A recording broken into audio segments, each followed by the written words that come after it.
The U.S. seems to have paused strikes on Iran after 13 straight nights of attacks. But this morning, Saudi Arabia is intercepting missiles fired from Yemen. And it's after the Saudi-led coalition launched attacks against what it described as Houthi military targets in Yemen. Well, military analyst Robert Clark is with me in the studio. Robert, good to see you. So two developments. There's the whole Saudi-Yemeni side, and then this lull in fighting, if we can even call it that, it's just been one day, between the US and Iran. What do you think we can read into that? I think it's definitely a lull in the fighting compared to the last 13 days of escalatory strikes between the Americans and the Iranians.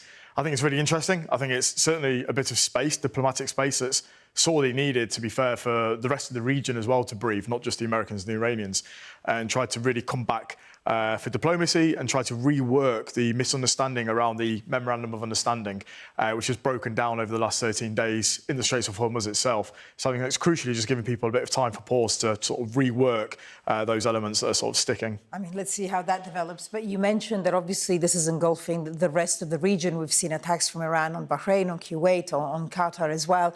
And now we're seeing this new development with Saudi Arabia because there, and I think maybe we can pull it up on the screen right now. It's the other strait, the al-Mandab Strait, which is another way in which Saudi can get the oil out. So what's happening there, and how does that tie into what's happening specifically between the US and Iran? No, it's really important, and I think quite a few of us have been speculating for a while when the Bab al-Mandab Strait will actually come into play with the Houthis.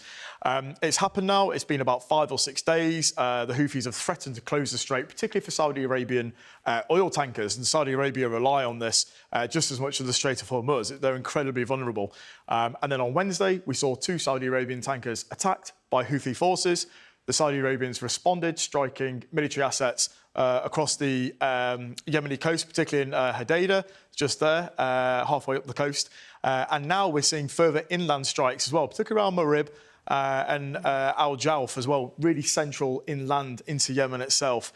And this shows an escalation of the Saudi-led coalition, which are now starting to broaden their military targets away from just those that have been striking so far Saudi ships and Saudi tankers into the heart of Houthi-controlled Yemen itself. Yeah, because, I mean, that's worth remembering. There's the Yemeni military that still exists, and then the Houthis, which are backed by Iran, the Iranian proxies.